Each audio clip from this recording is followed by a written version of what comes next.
Tervetuloa Kolmen enkelin sanoman kanavalle. Raamatun vanhan testamentin profeettakirjallisuuden joukossa on pieni Danielin kirja. Sen merkitystä ei voi yliarvioida. Sir Isaac Newton, joka oli yksi maailman suurimmista tiedemiehistä, joka oli myös innokas profetioiden tutkija, sanoi Danielista, että hänen profetioidensa hylkääminen merkitsee kristillisen uskonnon hylkäämistä, sillä tämä uskonto perustuu hänen Messiasta koskevaan profetiaan. Todellakin. Kun Jeesus aloitti julkisen työnsä kasteensa jälkeen, niin hän alkoi julistaa evankeliumia viitaten Danielin kirjan aikaprofetiaan. Hän sanoi, aika on täyttynyt, Jumalan valtakunta on tullut lähelle. Kääntykää ja uskokaa hyvä sanoma. Jeesus myöskin sovelsi itsensä suoraan Danielin kirjan 7. luvusta peräisin olevan termin ihmisen poika, jota hän käytti itsestään koko ristille johtavan vaelluksensa ajan. Jeesus tunsi Danielin ihmeellisen ja pilkun tarkan profetian voidellun, eli Messiaan saapumisesta, ja myöskin surmaamisesta tismalleen ennalta ilmoitettuun aikaan. Mutta Danielin kirjan profetioiden suunta on ennen kaikkea tulevaan ja lopun aikaan ja loppuun asti tähtäävää. Jeesus kehoitti kuulijoitaan tarkkailemaan Danielin kirjan profetioita, jotka tulisivat toteutumaan hänen lähtönsä jälkeen.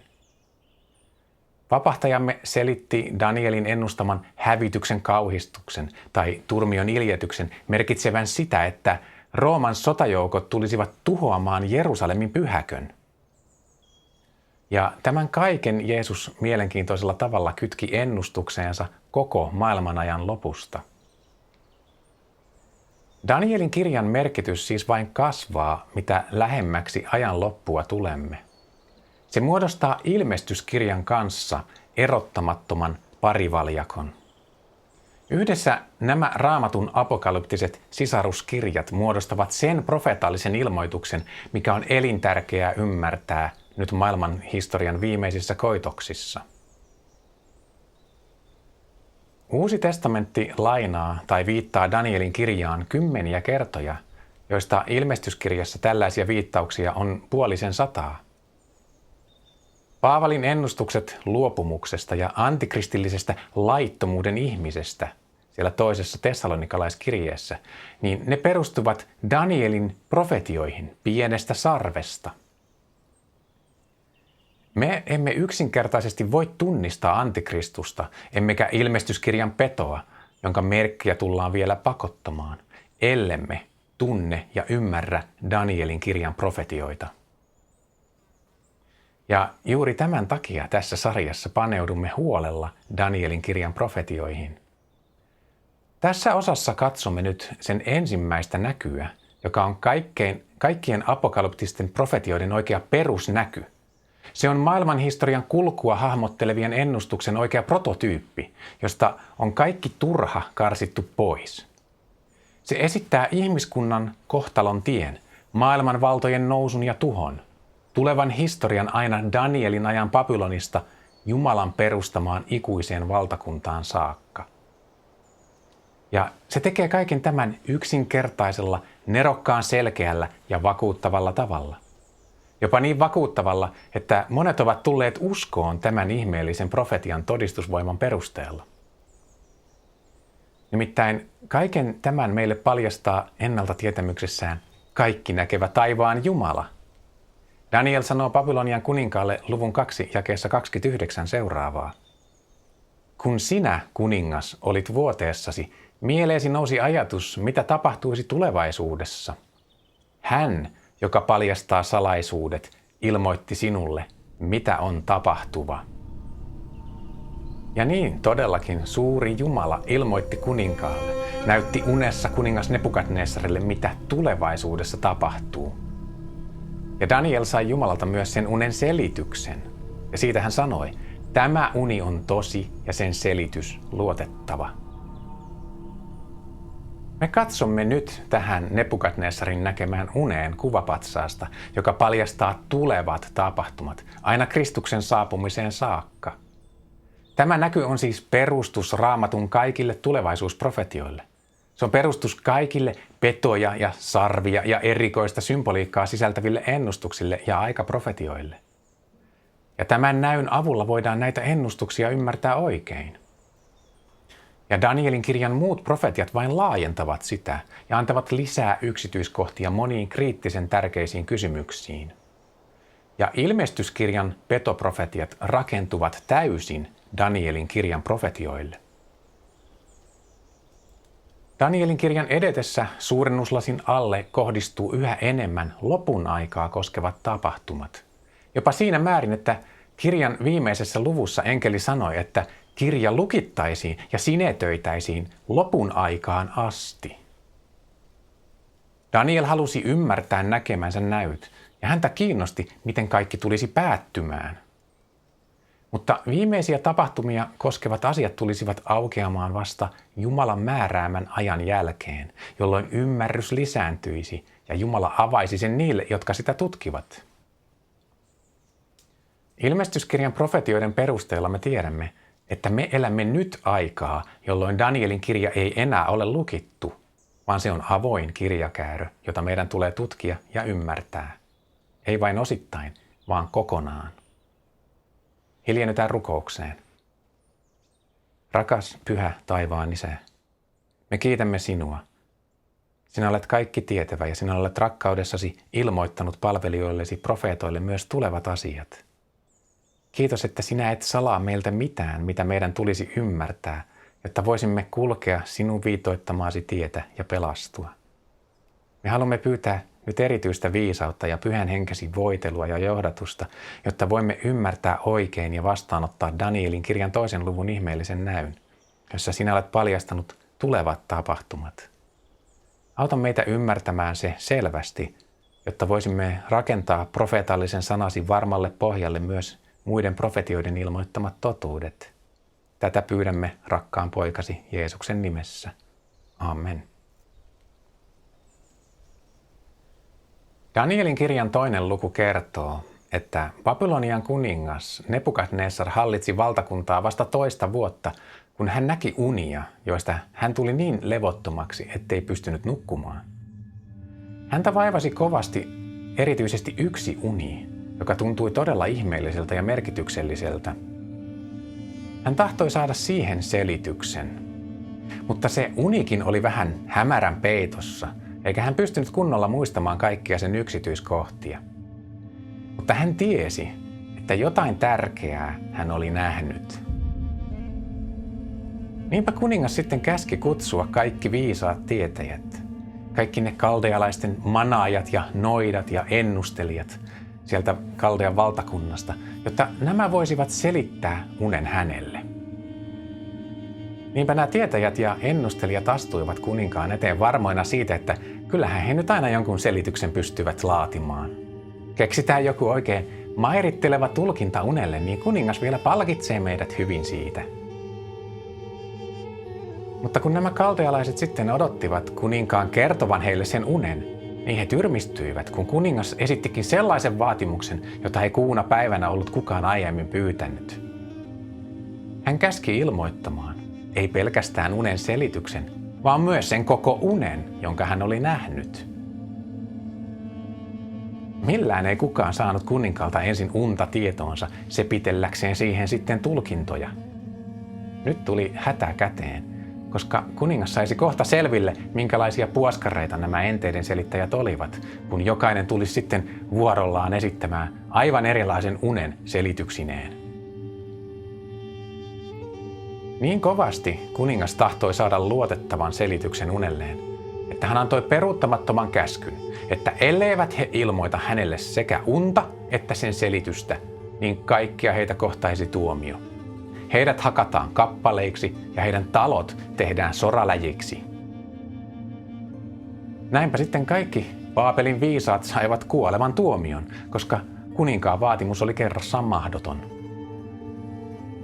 Mutta siellä hebrealaisten pakkosiirtolaisten joukossa oli uskolliset Daniel ja hänen 3 ystäväänsä, joille Jumala oli antanut viisautta ja ymmärrystä enemmän kuin kaikille kaldealaisille.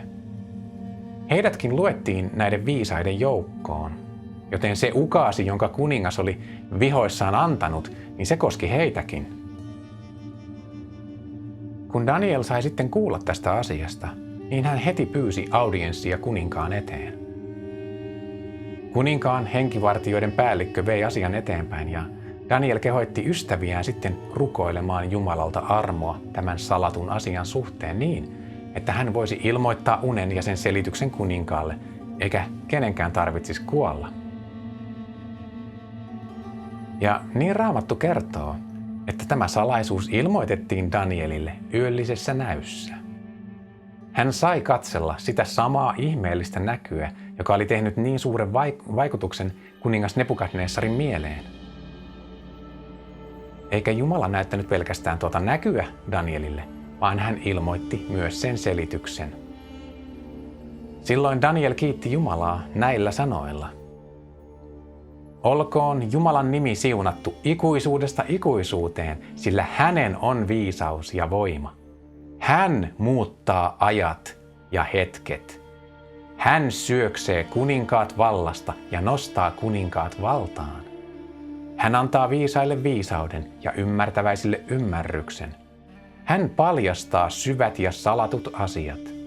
Hän tietää, mitä on pimeydessä, ja valkeus asuu hänen luonaan. Sinua, isieni Jumala, minä kiitän ja ylistän siitä, että olet antanut minulle viisauden ja voiman, ja että nyt ilmoitit meille, mitä pyysimme, ja annoit meidän tietää kuninkaan asian. Näin Daniel kiitti Jumalaa ja ylisti hänen kaikkitietävyyttään ja viisauttaan. Jumala oli todellakin vastannut Danielin ja hänen ystäviensä rukouksiin. Mutta näissä kiitossanoissa on myös jotakin tuohon näkyyn liittyen. Siinä on hyvin tärkeä perusperiaate. Daniel ylisti Jumalaa myös hänen voimastaan, millä hän vaikuttaa täällä maailmassa ja ohjaa maailman historian kulkua. Hän sanoi, kuinka Jumala muuttaa ajat ja hetket. Hän syöksee kuninkaat vallasta ja nostaa kuninkaat valtaan. Tässä on tämä koko näky pähkinänkuoressa. Se on yhtenäinen esitys siitä, kuinka aikojen muuttuessa ja historian edetessä Jumala ohjaa asioita. Hänellä on kaikki hallinnassaan. Kuninkaat nousevat valtaan, valtakunnat nousevat loistoonsa ja ne myöskin sortuvat ja tilalle tulee seuraavat. Uudet ajat puhaltavat, uudet tuulet ja uudet kuninkaat nousevat, uudet valtakunnat. Ja näin historia etenee vääjäämättömästi kohti sitä, miten kaikki tulee päättymään. Ja nyt voimmekin mielenkiinnolla katsoa tätä äärimmäisen tärkeää unta ja näkyä, jonka Jumala antoi Babylonian kuninkaalle ja paljasti myös Danielille. Daniel sai astua kuningas Nebukadnessarin eteen ja todistaa elävästä Jumalasta.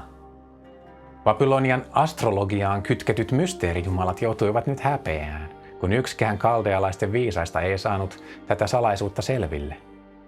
Ei yksikään manaaja, tietäjä eikä tähtien selittäjä pystynyt ilmoittamaan kuninkaalle unta ja sen selitystä. Mutta Daniel ei ottanut kunniaa itselleen, vaan hän sanoi, mutta taivaassa on Jumala, joka paljastaa salaisuudet ja ilmoittaa kuningas Nebukadnessarille, mitä on tapahtuva aikojen lopussa. Tämä on sinun unesi, pääsinäky, jonka näit vuoteellasi. Daniel sai kertoa tuolle suurelle maailmanvallan valtiaalle, että on joku vielä korkeampi kuin hän ja hänen hyödyttömät jumalansa. Taivaassa on Jumala, joka paljastaa tulevatkin asiat. Ja tämä on muistutus myös meille, että emme me ole täällä maailmassa tuuliajolla sattumanvaraisten oikkujen vietävinä. Jumalalla on suunnitelma ja hänellä on kaikki ohjat käsissään. Ja niin Daniel palautti nyt kuninkaan mieleen tuon näyn, joka koski tulevia tapahtumia. Sinä näit ison kuvapatsaan. Patsas oli valtava ja sen kirkkaus suunnaton. Se seisoi sinun edessäsi ja se oli hirmuisen näköinen. Kuvan pää oli puhdasta kultaa, sen rinta ja käsivarret hopeaa, sen vatsa ja lanteet vaskea. Sen sääret olivat rautaa. Sen jalkaterät osaksi rautaa, osaksi savea. Sitä katsellessasi irtaantui yhtäkkiä kivilohkare ihmiskäden koskematta. Se iski kuvapatsasta jalkoihin, jotka olivat rautaa ja savea, ja murskasi ne. Silloin musertuivat yhdellä kertaa rauta, savi, vaski, hopea ja kulta, ja niiden kävi kuin akanoiden kesäisillä puimatantereilla. Tuuli vei ne, eikä niistä löydetty jälkeäkään. Mutta kivestä, joka oli murskannut kuvapatsaan, tuli suuri vuori, ja se täytti koko maan. Tässä oli tuo ihmeellinen profeetallinen näky siitä, miten historia etenee kohti lopullista päämääräänsä. Vain 5 Raamatun jakeessa on ilmoitettu 2500 vuoden historia, jo ennalta. Tämä Jumalan näyttämä kuvapatsas esittää ihmiskunnan historian yhtenä kokonaisuutena. Ilman rönsyilyjä tuhansien vuosien aikana tapahtuviin kuninkaiden valtaannousuihin ja valtakuntien luhistumisiin, kulttuurien nousemisiin ja häviämisiin, miljoonien ihmisten elämiin ja kaiken takana vaikuttavaan suureen hyvän ja pahan taisteluun. Niin ilman kaikkea tätä tämä näky esittää nerokkaan pelkistetysti ajan loppuun asti ulottuvat historian pääpiirteet. Niin kuin tuossa patsaassa on monta erilaista osaa, mutta se on kuitenkin yksi kokonaisuus. Niin myös historian moninaiset vaiheet liittyvät yhteen kokonaisuuteen. Me voimme ymmärtää oikein tämän maailman erinäisiä tapahtumia ja mennyttäkin historiaa vain, jos osaamme sijoittaa sen kaiken siihen kokonaisuuteen, minkä Jumala on ilmoittanut. Vain silloin me voimme nähdä tarkoitusta, suuntaa, sallimusta ja johdatusta kaikessa muuten niin tarkoituksettoman tuntuisessa miljardien pienten palasten palapelissä. Tämä ihmiskunnan historiaa kuvaava patsas oli suuri ja sen kirkkaus ylenpalttinen. Sen muoto oli myöskin kauhistava. Se oli hirvittävä nähdä, niin kuin toiset käännökset sanovat. Kuninkaiden valtapyrkimykset ja saavutukset voivat olla kyllä suuria. Valtakunnat voivat olla loistossaan häikäiseviä. Sotasankarien saavutuksia toisaalta ihaillaan, mutta toisaalta myös pelätään, ja niitä on hirvittävä kyllä nähdä ja katsella. Tämä kuvapatsas on ihmissaavutusten monumentti ja vertauskuva.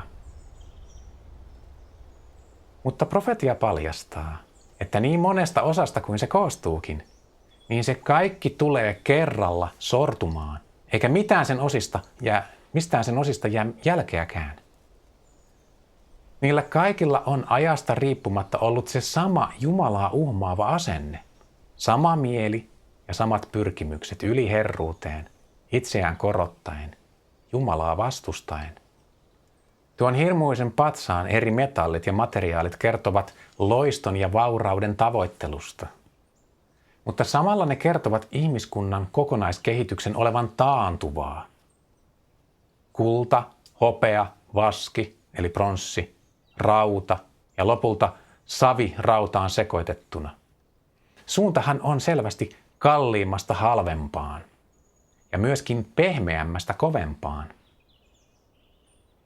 Ei se tarkoita sitä, että ajan lopussa oltaisiin välttämättä köyhempiä kuin edeltävinä ajanjaksoina, vaan sitä, että ihmiskunnan kehityskaari ei ole nouseva, vaan laskeva.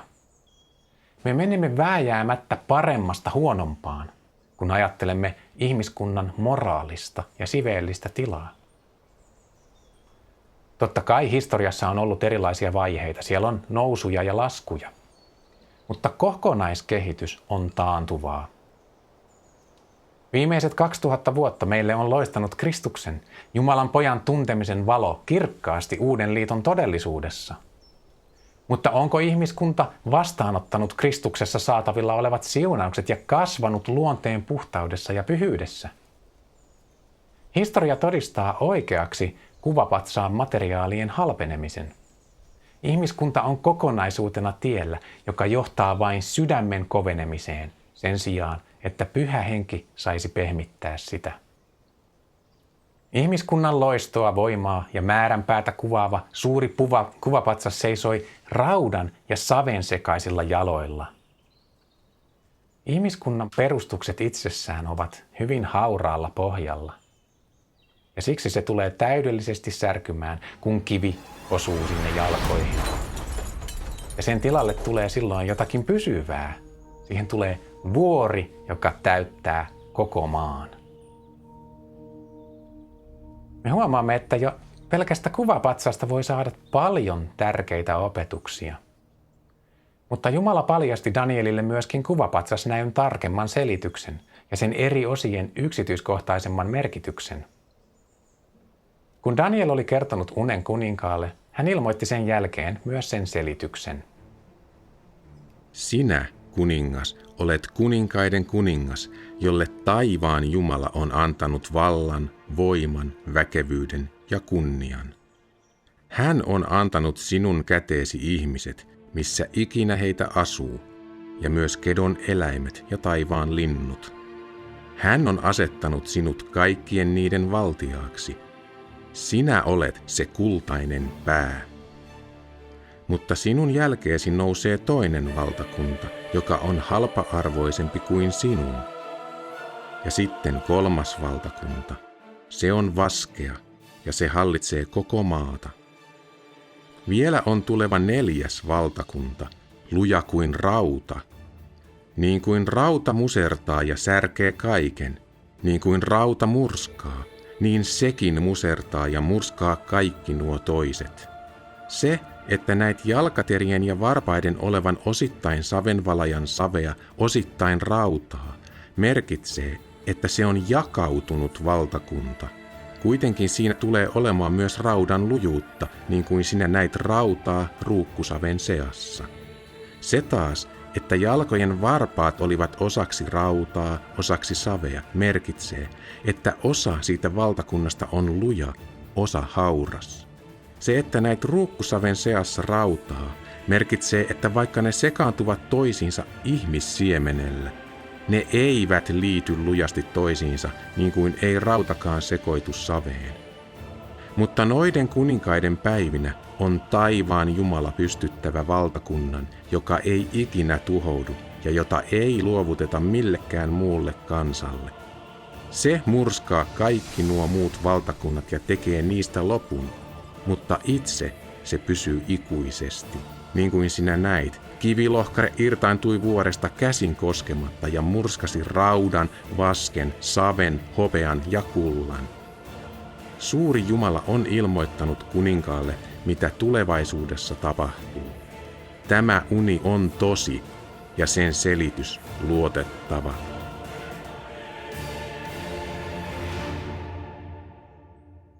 Tämä uni kuvapatsaasta on todellakin profetia tulevaisuudesta. Sen yksityiskohdat ja kokonaisuus perustuvat kaikki tietävän Jumalan paljastukseen. Tämä uni on tosi ja sen selitys luotettava, vakuuttaa Jumalan profeetta. Ei se ole mitään spekulaatiota, ei mikään ehdotus monista mahdollisista vaihtoehdoista. Se ei ole mikään todennäköisyyksiin perustuva arvio. Me ihmiset osaamme ennustaa säätä melko hyvin parin päivän päähän, kun me tarkkailemme monenlaisia virtauksia ja sääilmiöitä. Mutta mitä pidemmälle tulevaisuuteen pitäisi arvioida, sitä vaikeammaksi ja epäluotettavammaksi se käy. Luotettavan esityksen antaminen tuhansien vuosien päähän ulottuvassa näyssä, joka on äärettömästi monimutkaisempien yksityiskohtien kokonaisuus kuin sääilmiöt, joka koskee poliittisia ja sotilaallisia myllerryksiä, valtakuntien nousua ja tuhoa, ihmiskunnan historian suuntaa, niin siihen pystyy vain kaikki tietävä Jumala, joka on taivaassa. Jumalan antamassa selityksessä Daniel kertoo, että kuvapatsaan kultainen pää tarkoittaa Babyloniaa. Tuon muinaisen maailmanvallan yksinvaltiasta varmasti miellytti sanat: sinä olet kuninkaiden kuningas. Sinä olet se kultainen pää. Mutta toisaalta Nebukadnessarin ylpeys koki myös kolauksen, kun totuudelliseen selitykseen kuului myös ajatus, että taivaan Jumala on antanut hänen käteensä kaiken. Se ei ollut hänen omaa ansiotaan. Valta tuli jostakin, se tuli Jumalalta, joka nostaa kuninkaat valtaan ja syöksee heidät vallasta.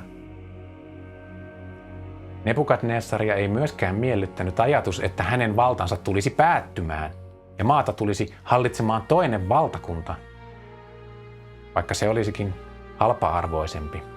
Me tiedämme, että se ei miellyttänyt häntä. Tiedetään se siitä, että heti seuraavassa luvussa kerrotaan, kuinka kuningas teetti kokonaan kultaisen kuvapatsaan. Nebukadnessar tahtoi kultaisen valtakuntansa olevan ikuinen, joka pysyy ja jota ei mikään kivi eikä mikään muukaan tulisi murskaamaan. Tähän kokonaan kultaiseen kuvapatsaaseen liittyi kuoleman uhalla pakotettu Babylonin jumalien tunnustaminen. Ja tämä on kaikki esikuvallista ajan lopussa tapahtuvaan viimeiseen uskonvainuun, pedon kuvan kumartamiseen ja pedon merkin vastaanottamiseen. Tietyssä mielessä se kultaisen pään henki ja mieli vaikuttaa vielä sen raudan ja savensekaisen 10 varpaankin aikana. Siksi ilmestyskirja puhuukin ajan lopussa vallitsevasta suuresta Babylonista. Mutta tämä kultainen pää sopi hyvin kuvaamaan sitä muinaista Babylonian suurvaltaa. Pääkaupunki Babylon oli rikkaudessaan suunnaton. Se oli kirjaimellisesti kultainen kaupunki. Vielä 90 vuotta Nebukadnessarin ajan jälkeen kreikkalainen historioitsija Herodotos vieraili siellä ja kertoi siitä hämmästyttävästä määrästä kultaa, mitä siellä kaupungin temppeleissä oli. Epäjumalan patsaassa ja sen edessä olevassa valtaistuimessa ja suuressa kultaisessa pöydässä oli kaldealaisten mukaan kultaa 800 talenttia. Se on noin 24 000 kiloa. Herodotoksen mukaan vielä Kyroksenkin aikana siellä oli melkein 6,5 metriä korkea puhdasta kultaa oleva pyhä patsas. Babylonian pääkaupungissa oli monia loistelijaita temppeleitä ja komeita palatseja.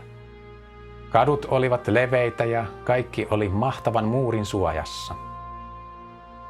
Raamatussa profeetta Jesaja kutsuu Babylonia valtakuntien valtiattareksi ja valtakuntien kaunistukseksi, joka oli kaikessa loistossaan kaldealaisten ylpeys.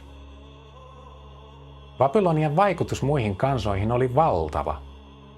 Eikä tämä vaikutus rajoitu pelkästään sen aikaisiin kulttuureihin, vaan sen kuvapatsaan kultaisena päänä Babylonian korkealle kehittynyt uskonto ja sen uskonnolliset tavat ovat periytyneet halki aikakausiin, jopa niin, että ilmestyskirja tosiaan kutsuu lopun aikana vallitsevaa uskonnon ja valtiovallan yhdistynyttä sekamelskaa Babyloniksi. Babylonian menot ja syvästi pakanalliset periaatteet ovat hyvinkin voimissaan lopun ajan kristillisyydessä niin, että Jumala kutsuu kansansa lähtemään sieltä ulos. Mutta profetia on selvä, että Babylon ei pysyisi ainiaasti. Ja sitä historiallista Babylonia halpa-arvoisempi valtakunta tulisi seuraamaan sitä. Jo tämä todistaa, että kuvapatsaan eri osat kuvaavat valtakuntia, eikä yksittäisiä kuninkaita. Nebukadnessar, kultainen pää, hän edusti koko sitä Babylonian valtakuntaa. Ei hän voi olla kuningasta ilman valtakuntaa, jota tämä hallitsee. Ja me tiedämme jo Danielin kirjankin perusteella, että Nebukadnessar ei ollut enää vallassa siinä vaiheessa, kun Babylon sortui. Jumala, joka syöksee kuninkaat vallasta, teki lopun Babyloniasta Beelsassarin päivinä, jolloin Daniel oli jo vanha mies. Näin uusi Babylonian kultainen valta-aika oli vuosien 605–539 ennen Kristusta välinen aika. Sitten sen piti väistyä syrjään, aivan kuten myös profeetta Jesaja oli ennustanut, että Babylon tulisi jäämään autioksi ja villieläinten asuinpaikaksi.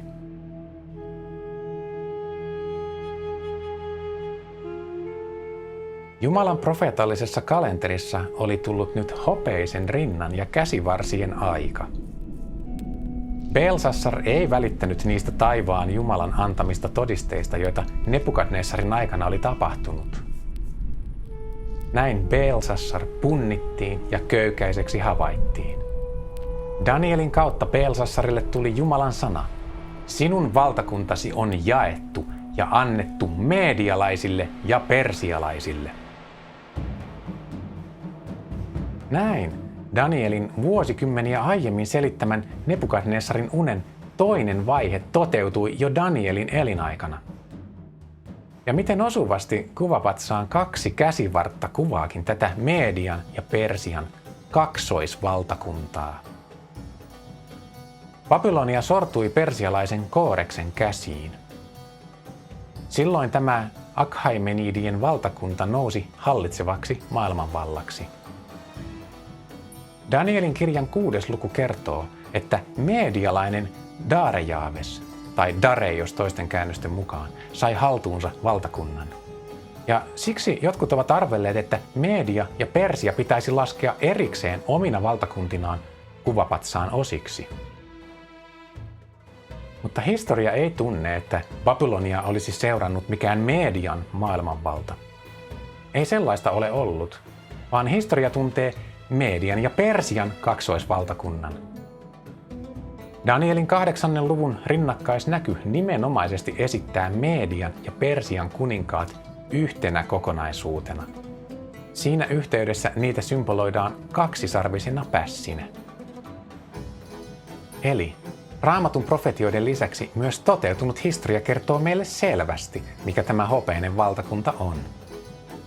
Daniel tutki medialaisen Darejaveksen aikana vanhoilla päivillään Jesajan profetioita. Sieltä hän löysi, että Jerusalem olisi raunioina 70 vuotta, ja sen jälkeen se tultaisiin jälleen rakentamaan. Jesajan profetia mainitsee jopa nimeltä Kooreksen, tai käännöksestä riippuen Kyyroksen, jonka käskystä tämä Jerusalemin jälleenrakentaminen tultaisiin toteuttamaan. Kooreksen roolista Jumalan profeetallisessa kalenterissa Jesaja oli kirjoittanut seuraavaa. Jesaja 45, jakeet 1-7. Näin sanoo Herra voidellulleen Koorekselle, jonka oikeaan käteen minä olen tarttunut alistaakseni kansat hänen edessään ja irroittaakseni vyöt kuninkaitten kupeilta, avatakseni ovet hänen edessään, niin etteivät portit sulkeudu. Minä kuljen sinun edelläsi ja tasoitan vuorimaat. Minä murran vaskiovet ja lyön rikki rautasalvat. Minä annan sinulle aarteet pimeän peitosta, kalleudet kätköistään, jotta tietäisit, että minä, Herra, olen sinut nimeltä kutsunut. Minä, Israelin Jumala.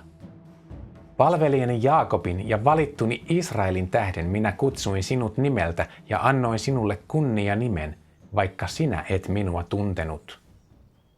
Minä olen Herra, eikä toista ole. Ei ole muuta Jumalaa kuin minä. Minä vyötän sinut, vaikka sinä et minua tunne, jotta auringon nousun maista sen laskun sijoille asti tiedettäisiin, ettei ole ketään muuta kuin minä. Minä olen Herra, eikä toista ole.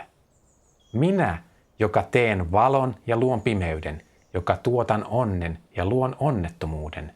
Minä, Herra, teen kaiken tämän. Näin siis Jumala tulisi syöksemään vallasta Babylonin kuninkaan ja nostaisi valtaan persialaisen Kooreksen. Ja Esran aikana tämä toteutui historiallisesti. Esra 1 ja 2 luemme. Näin sanoo Koores, Persian kuningas. Herra, taivaan Jumala, on antanut minulle kaikki maan valtakunnat, ja hän on käskenyt minua rakentaa itselleen temppelin Jerusalemiin, joka on Juudassa. Historiallisesti ja raamatullisesti on selvää, että medialaista sukua oleva Darejaves sai kuninkuutensa persialaiselta Koorekselta.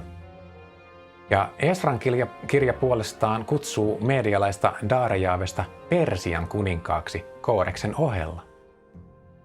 Myös Danielin kirja kertoo, kuinka Daniel vielä vanhoilla päivillään menestyi Daarejaaveksen valtakunnassa ja persialaisen Kooreksen valtakunnassa. Ei siis pitäisi olla mitään epäilystä siitä, että tämä Babyloniaa seurannut hopeinen valtakunta on Medo-Persian kaksoisvaltakunta.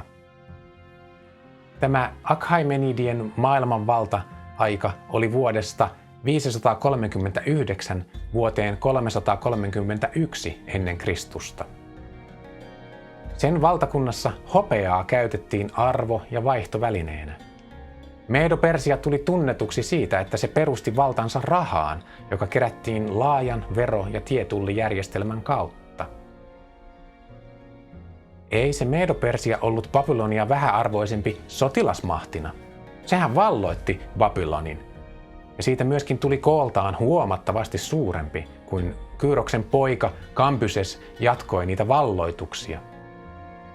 Ja Hystapeksen poika Dareios I laajensi valtakuntaa massiivisesti aina Armeniaan ja Pontokseen asti. Mutta toisin kuin yhtenäinen Babylon, Medo-Persia oli luonteeltaan yhdistynyt kumppanuusvaltakunta, ja siksi se ei ollut niin yhtenäinen kuin kultainen Babylon. Mutta profetia jatkuu, ja Medo-Persiakin tuli loppuunsa. Jälleen nousee uusi valta, vaskinen vatsa ja lanteet, kolmas valtakunta, joka hallitsee koko maata. Kuvapatsasnäyn selityksen eteneminen osoittaa taas selvästi, että ne patsaan eri osat tarkoittavat todellakin maailmanvaltoja eikä yksittäisiä kuninkaita. Historian näyttämölle nousi kreikkalais-makedonialainen valta, joka Aleksanteri Suuren johdolla kukisti persialaiset.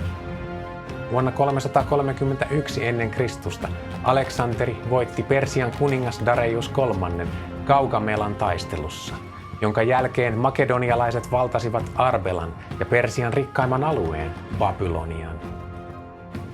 Näiden käänteen tekevien voittojen myötä historian painopiste siirtyi länteen ja Kreikasta oli tullut maailmanvalta.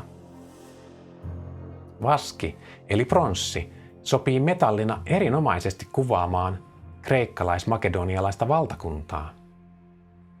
Aleksanteri Suuren sotajoukkojen varusteissa käytettiin paljon vaskea.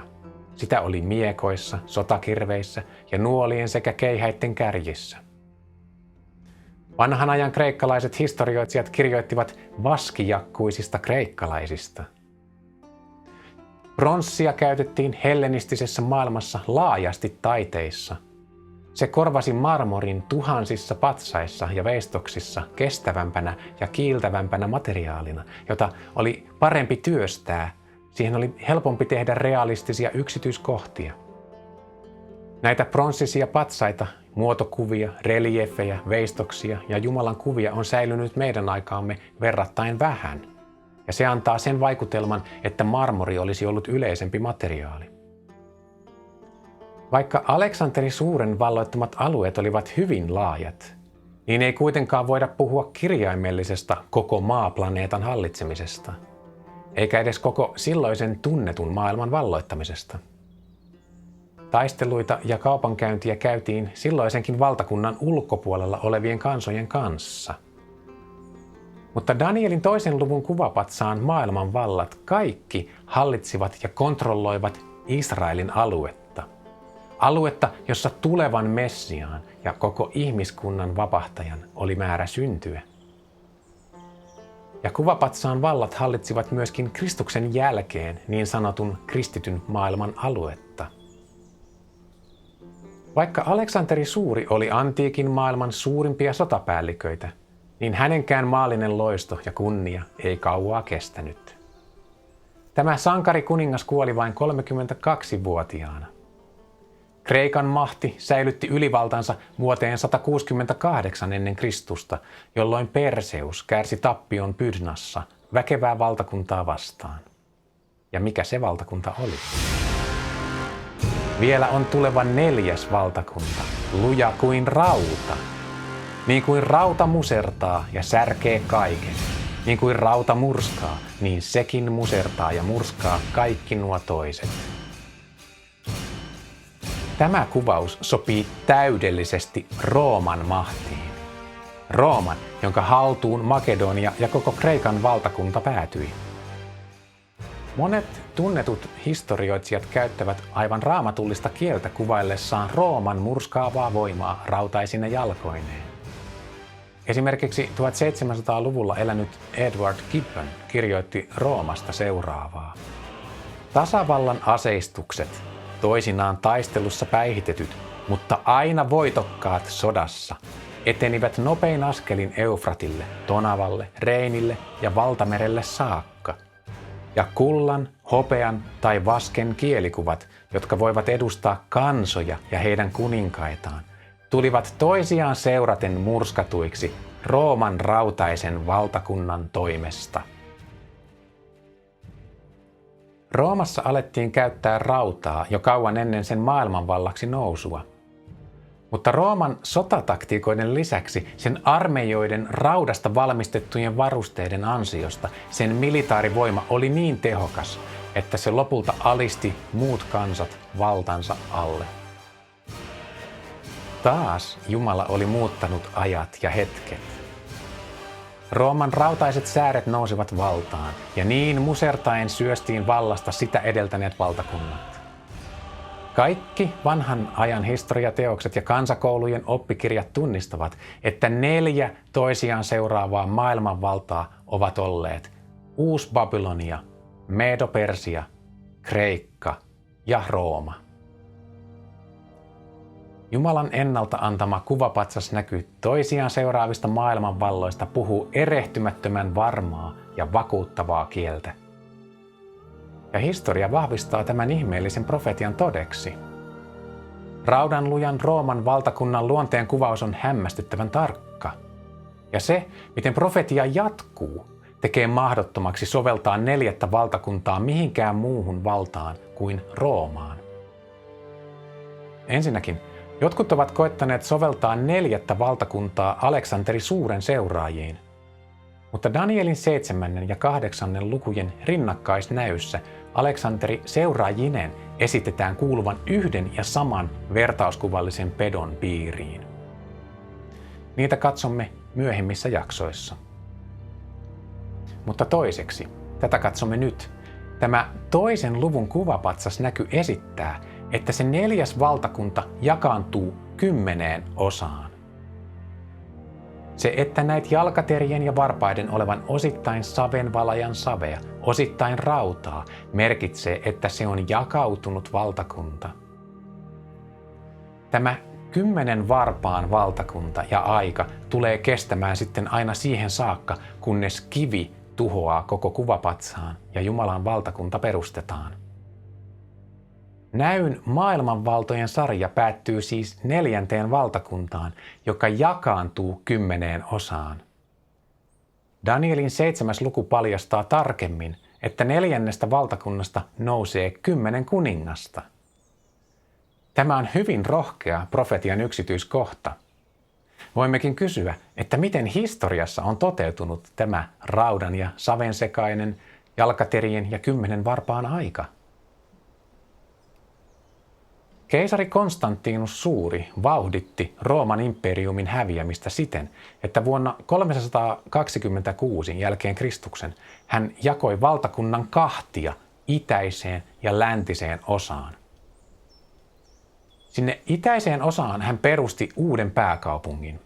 Tämä uusi Rooma nimettiin hänen kuoltuaan Konstantinopoliksi, joka toimi Itä-Rooman eli Byzantin valtakunnan pääkaupunkina aina siihen asti, kunnes se joutui muslimien valloittamaksi vuonna 1453. Mutta tämä ei täytä Danielin kuvapatsaan ennustusta 10 osaan jakautumisesta, joka on historiallisesti tapahtunut jo aiemmin. Byzantti ei ole enää Raamatun profetioiden Rooma, vaikka senkin kukistuminen on ennustettu ilmestyskirjassa. Eikä myöskään edellisten maailmanvaltojen alueita pidä ottaa huomioon tässä osassa ennustusta, vaan katse tulee suunnata Länsi-Roomaan. Ja kuinka ollakaan, sen häviäminen tapahtui barbaaristen kansojen vaelluksen sotaisana aikana noin 300-luvun puolivälin jälkeen. Tämän rauhattoman ja sekavan kansainvaellusten ajan tuloksena Länsi-Rooman viimeinenkin keisari lopulta syrjäytettiin vuonna 476. Tällöin Danielin kirjan kuvapatsaan 4. valtakunnan kausi kesti vuodesta 168 ennen Kristusta vuoteen 476 jälkeen Kristuksen. Silloin Länsi-Rooma todellakin jakaantui profetian esittämien yksityiskohtien tavalla. Tuo kansainvaellusten aikakausi oli erittäin sekavaa ja vaihtelevaa muutosten aikaa. Silloin Rooman hajoamiseen vaikuttivat monet heimot ja kansat. Useat kansat lähtivät asuinsijoiltaan ja vaelsivat Manner-Euroopassa uusille alueille, joille ne lopulta vakiintuivat. Kansainvaellusta on luonnehdittu monissa historiallisissa selityksissä useimmiten niin, että eri heimojen ja kansojen keskimääräinen luku on juuri 10. Pieniä variaatioita tästä hyvin sekavasta ajasta ja heimojen nimistä esiintyy. Mutta kuinka ihmeellisesti ne täyttävätkin kaikki tietävän Jumalan antaman profetian maailmanvaltojen kehityksestä ja tulevaisuudesta. Näiden 10 varpaan esittämät 10 kansakuntaa voidaan nähdä olevan alemannit, frankit, burgundit, suevit, vandaalit, länsikootit, anglosaksit, itäkootit, lombardit ja herulit. Luku 10 on kaikkina aikoina parhaiten kuvannut Länsi-Rooman raunioiden päälle syntyneiden valtakuntien määrää. On ehkä hyvä huomata tässä yhteydessä, että Ilmestyskirjan 17. luku kertoo vielä aivan ajan lopussa 10 kuninkaan antavan yksimielisesti tukensa pedolle. Silloin ollaan ajassa, jolloin pedon merkkiä pakotetaan ja Jumalan tosiseurakuntaa kohtaa viimeinen vaino. Ja niin myös kuvapatsasnäyn varpaat tässä profeetallisessa kokonaiskuvassa esittävät maailman historian viimeistä vaihetta. Sitä vaihetta ennen kuin kivi iskeytyy siihen ja tuhoaa koko kuvapatsaan.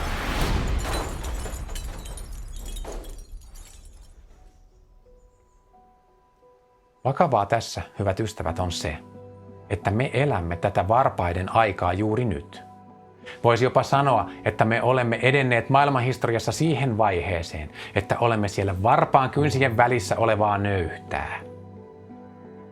Enää puuttuu vain maailmanhistorian aivan viimeiset loppunäytökset, jotka ovat jo niin pitkälle valmisteltu, että ne voivat toteutua todella läheisessä tulevaisuudessa.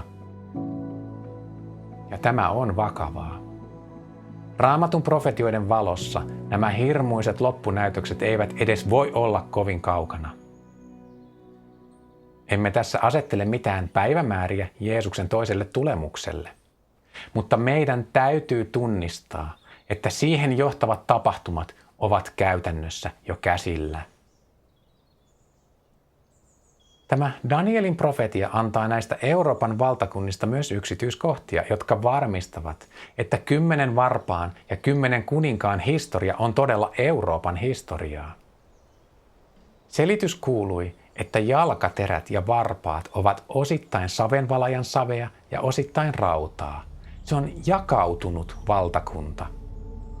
Siinä on raudan lujuutta, mutta kuitenkin osa valtakunnista on hauras. Me voimme tarkastella Euroopan historiaa nyt jälkeenpäin yli 1500 vuoden ajalta. Ja eikö juuri niin olekin, että Eurooppa on koko olemassaolonsa aikana ollut hajanainen ja jaettu valtakunta. Siinä on lujuutta, hyvinkin voimakkaita kansakuntia, ja siinä on haurautta, pieniä ja heikkoja valtakuntia. Siitä huolimatta Eurooppaa ei ole kukaan pystynyt alistamaan yhden valtikan alle. Monet ovat yrittäneet voimalla yhdistää Euroopan kansat hallintaansa. Siinä ei onnistunut roomalaisen keisariaatteen jatkumoa tavoitelleet Kaarle Suuri tai Otto Suuri. Siinä ei onnistunut myöskään sotilasnero Napoleon. Ja monet Danielin totisen ja luotettavan profetian tunteneet ihmiset tiesivät toisen maailmansodankin aikana, että siinä epäonnistuisi myös Hitler. Profetia vielä sanoo, että ruukkusaven seassa oleva rauta merkitsee myös sitä, että vaikka ne sekaantuvat toisiinsa ihmissiemenellä, ne eivät yhdisty toinen toiseensa niin kuin ei rautakaan sekaannu saveen. Avioliitto sitein muodostetut kuninkaalliset liitot eivät nekään ole yhdistäneet Eurooppaa, jonka maiden lähes jokaisessa kuningashuoneessa ollaan sukua toisilleen jollain tapaa, vielä jopa nykyäänkin. Monien maiden kuninkaalliset ovat keskenään serkuksia, ja joidenkin Euroopassa eläneiden kuninkaallisten esivanhemman jälkeläisiä on avioitunut keskeisiin asemiin ympäri koko mannerta. Euroopan kuningashuoneiden sukupuuhistoria on erittäin mielenkiintoinen tänäkin päivänä. Ja menneinä vuosisatoina avioliittoja solmittiin kuninkaallisten kesken juurikin poliittisista syistä ja liittolaismaitten kanssa. Mutta mikään näistä ei ole voinut yhdistää rautaa ja ruukkusavea. Profetia sanoo, että ne eivät yhdisty. Kaikki Euroopan yhdistymispyrkimykset tulevat epäonnistumaan. Se tarkoittaa, hyvät ystävät, myös sitä, että Euroopan unionin ykseyden rakentaminen tulee jäämään kesken. Se jää kesken niin kuin Baabelin tornin rakentaminen. Tämän on Jumala ennalta nähnyt ja ilmoittanut profeettansa kautta. Daniel vakuutti, tämä uni on tosi ja sen selitys luotettava. Jumalan profeetallinen sana on ihmeellistä ja varmaa. Se antaa meille uskoa ja luottamusta siihen, että Jumalalla on ihmiskunnan kohtalon tie ja määränpää käsissään. Tämä näky kuvapatsaasta on saanut monet epäilijät vakuuttuneeksi siitä, että taivaassa todella on Jumala, joka on kaikki tietävä. Toteutuneen profetian todistus on äärimmäisen voimallinen. Se on vakuutus siitä, että vielä toteutumattomat osat tulevat myöskin varmasti toteutumaan. Tämä vahvistaa uskoa. Jeesus kertoi opetuslapsilleen niistä vainoista, joita seurakunta tulisi kokemaan, ja hän sanoi, tämän minä olen puhunut, että kun se aika tulee, te muistaisitte minun niin sanoneen. Sama periaate koskee kaikkia profetioita. Niiden toteutuminen ei pelkästään vahvista uskoa, vaan ne myös auttavat meitä tunnistamaan, missä ajassa elämme. Historian varrella lukematon määrä huomattavia oppineita ja profetioiden innokkaita tutkijoita ovat tunnistaneet ja selittäneet, että Danielin kirjan 2. luvun 4 maailmanvaltaa ovat Babylon, Medo-Persia, Kreikka ja Rooma. Jo varhaiset kristityt ja monet kirkkoisät tunnistivat profetioissa oman aikansa ja samalla osasivat aivan oikein odottaa, mitä tulevaisuus toisi tullessaan. Toisella vuosisadalla vaikuttanut Lyonin piispa Ireneus kirjoitti, vielä kirkkaammin on Johannes ilmestyskirjassa osoittanut Herran opetuslapsille, mitä on tapahtuva viimeisinä päivinä niille 10 kuninkaalle, jotka sitten nousevat ja joihin valtakunta, joka nyt hallitsee, on jakautuva. Hän opettaa meille, keitä nuo 10 kuningasta ovat, jotka Daniel näki.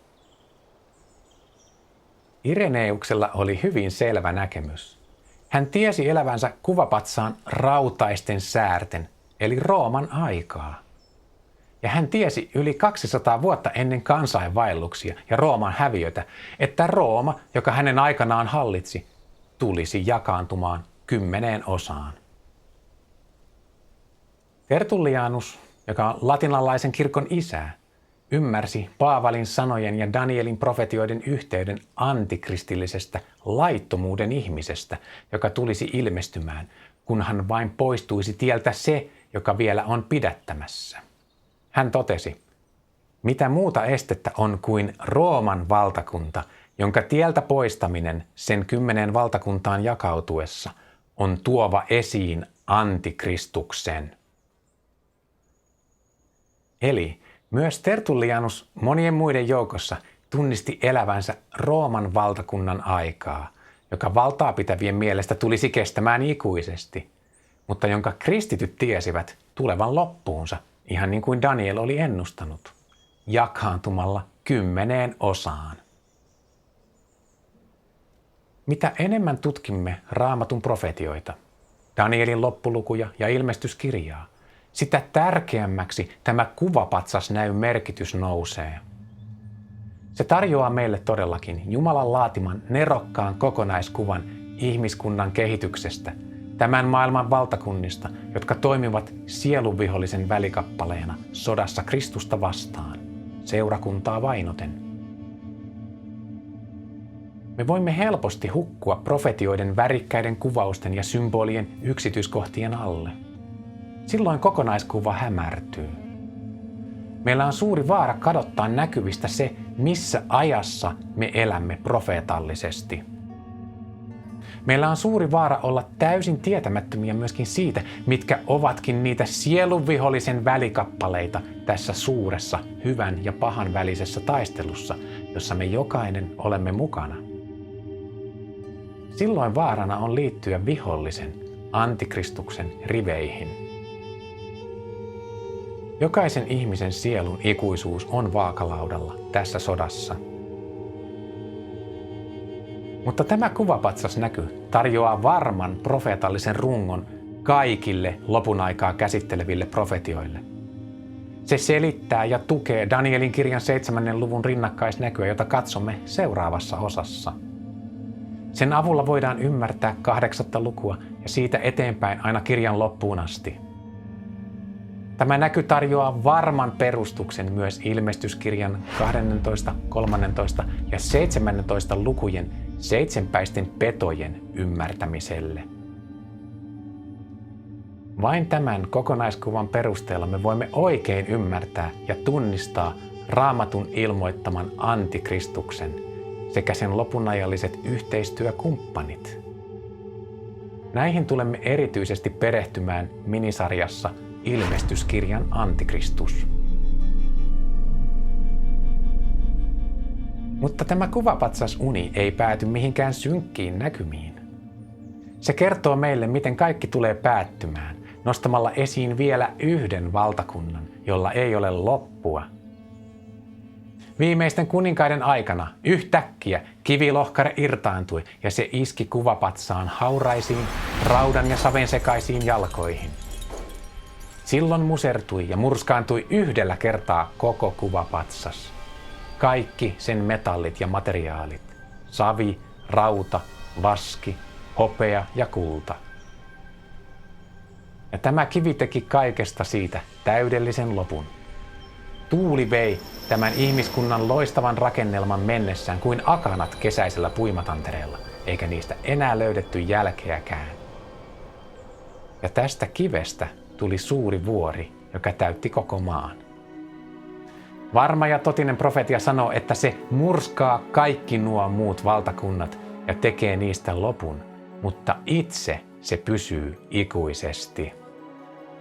Tämä ei ole enää ihmisen aikaansaannosta. Se tapahtui ihmiskäsin koskettamatta. Se on Jumalan pystyttämä valtakunta, joka ei ikinä tuhoudu ja jota ei luovuteta millekään muulle kansalle. Silloin Kristus, kaikkien Messias-ennustusten mukaisesti Daavidin poikana, saa lopultakin valtakunnan, joka on ikuinen.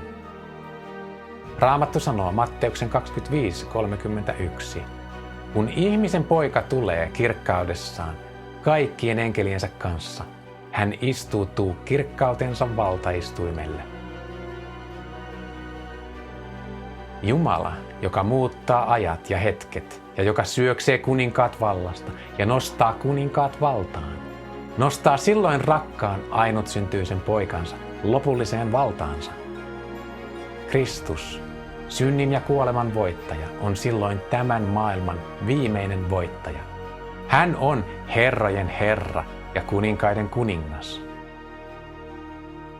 Paavali todistaa Kristuksesta, että Jumala on asettanut hänet istumaan oikealle puolelleen taivaallisissa, ylemmäksi kaikkea hallitusta ja valtaa, voimaa ja herruutta ja jokaista nimeä, joka mainitaan, ei vain tässä maailmanajassa, vaan myös tulevassa. Jumala alistaa kaiken Kristuksen jalkojen alle ja hänen kanssaan saavat voiton kutsutut, valitut ja uskolliset. Eikö niin, että me haluamme olla osa tuota valtakuntaa? Tämä Paavalin mainitsema tuleva maailman aika on juuri se, milloin tämä suuri vuori täyttää koko maan. Se on Sionin vuori, uusi Jerusalem, joka laskeutuu tänne maan päälle ja kaikki luodaan uudeksi. Pietari sanoo siitä, mutta hänen lupauksensa mukaan me odotamme uusia taivaita ja uutta maata, joissa vanhurskaus asuu.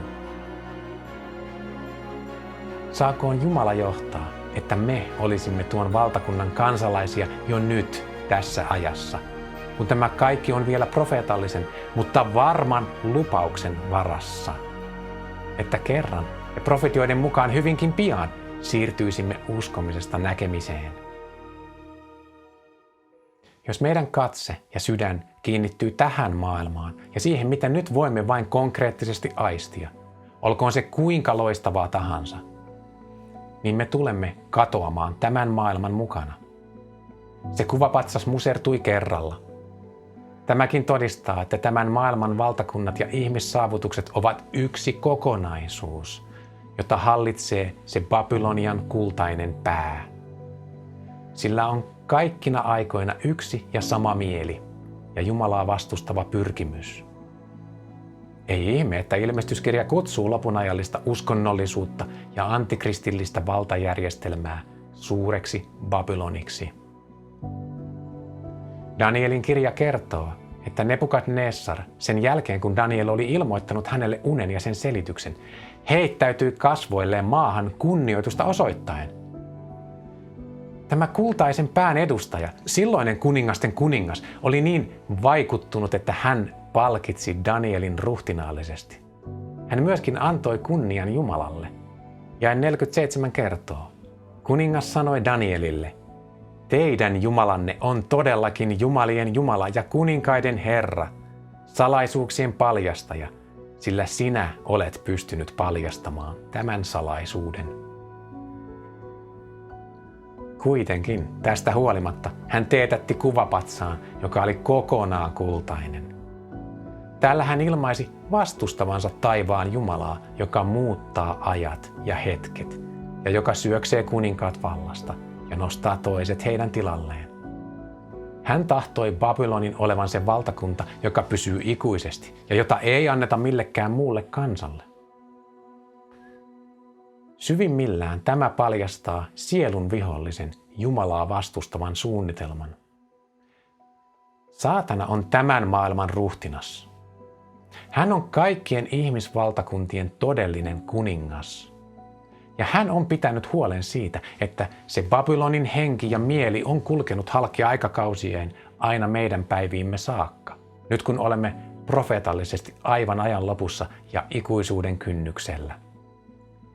Siksi onkin äärimmäisen tärkeää tutkia, miten Jumala on profeetallisessa sanassaan antanut lisää tietoa erityisesti lopun aikaan liittyvistä väärennöksistä.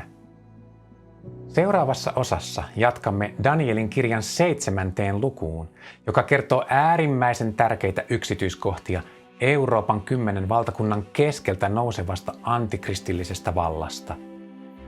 Valta, joka tulee pysymään tämän maailmanajan loppuun saakka ja jonka Herra Jeesus on surmaava suunsa henkäyksellä ja tuhoava tulemuksensa kirkkaudella.